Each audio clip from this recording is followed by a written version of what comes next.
My name is Yvonne Irvin, and we're at Creekside Estate Winery where we make Rood apple cider. We're having a lunch on the deck and tasting some of our core ciders, but also some that I'm experimenting with right now. And where is Creekside located exactly?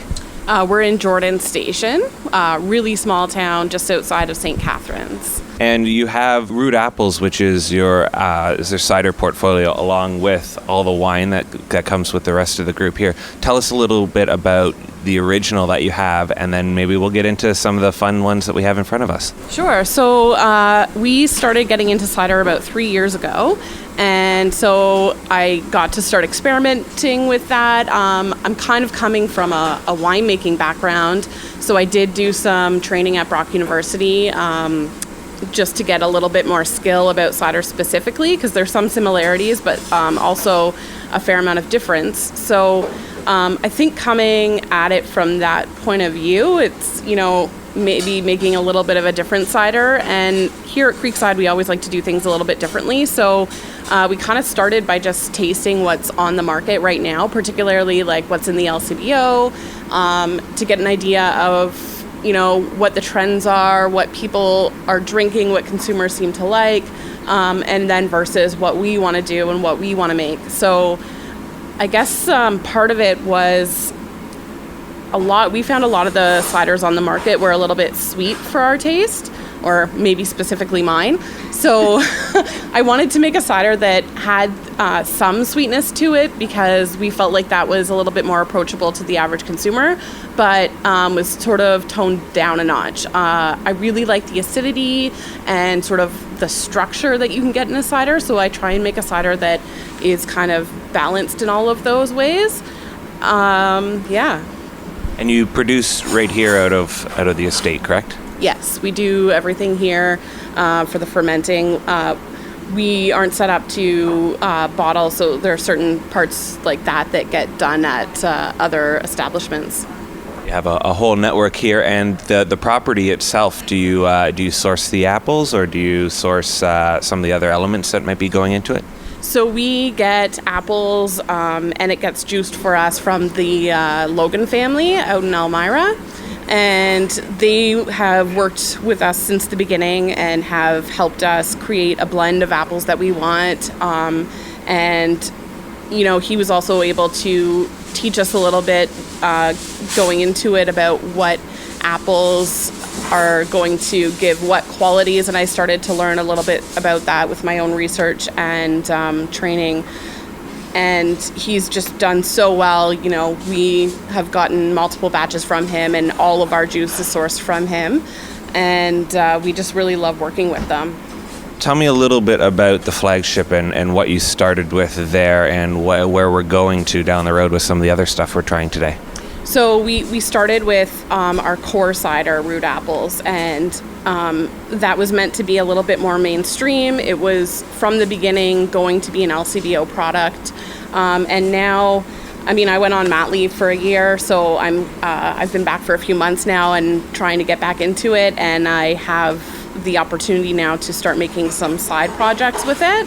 And this is kind of the time of year for me to do that, because come September we're filled up with grape juice. So I am starting to make a couple different ciders. So what I have for you today is a strawberry raspberry basil one that I did, made to be a little bit more of a premium cider and definitely on the drier, more acidic side. And then I've also am working on a cherry cider using cherry juice from Cherry Lane and Vineland. And that one is going to be a little bit sweeter, more fun, crushable kind of product that we're hoping that maybe we could get something like that into the LCBO at some point. And you have them obviously available here at the tasting house at some point, you're hoping, or? At some point, yeah. I'm really close to finishing these and getting them into bottle. It's like top priority for me in the next couple of weeks. So we're hoping definitely into August we want to have these on the shelf, because I think these are perfect for summer, and the cherry one too going into fall will be just awesome. So what are some of the challenges that you've come across or that you're still facing within the industry now that make it maybe not as easy of a ride as you would hope? I would really like to work with some true cider apples, and that's just not really available right now. So, but it's fun getting to experiment with what we can, and I really feel confident about the products that we've made with these. But I just think being able to work with that sort of tannic, bitter style of apple would be really cool.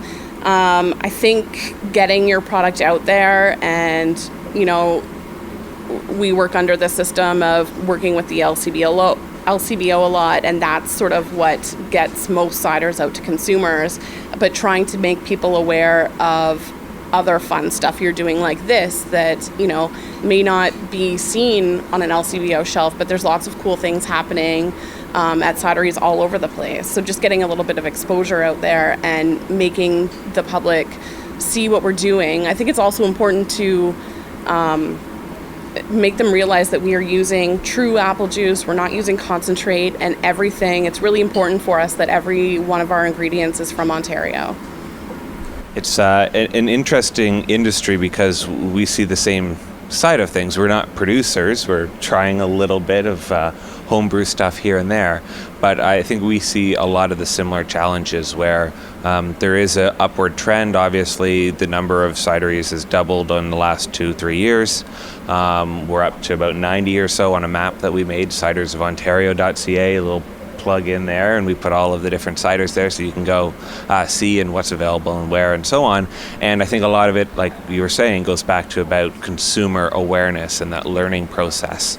Do you see cider continuing to grow? Do you see maybe a ceiling that we're going to end up hitting with, or do you have any ideas even? I think that, like, we're definitely in an upswing right now, and it's suddenly become this really popular beverage. And I think that there's still room for growth. It's kind of its own product. You know, it's not wine, it's not beer. And I think it's a beverage that's fun and accessible to everybody. I think, you know, some people tend to think of certain drinks as being for a man or for a woman. And I mean, I don't agree with any of that anyway, but I think cider, just in general, the way it is naturally, it just comes across as a good beverage for everyone. So I think there's lots of room for growth. I think there's lots of room, you know, to elaborate on styles of cider that we're doing and, you know, get a little bit more experimental and just continue to make this industry more and more premium. And sort of mentioned, we are trying our own little homebrew sort of stuff. We got some apples from a cider maker who gave us some juice. What would you suggest are some of the things we need to be paying attention to in order to not have it get tossed out? With cider, with making any sort of beverage, cleanliness is so important, but, you know, cider is a little bit lower alcohol than some other things, so you really have to make sure that all of your equipment is clean right from the beginning. I personally like to ferment at a fairly cool temperature because I really feel like that traps in some of those really nice aromatics and makes it a little bit more complex. And then, you know, I generally try and keep it chilled throughout the process afterwards too, just to keep it fresh.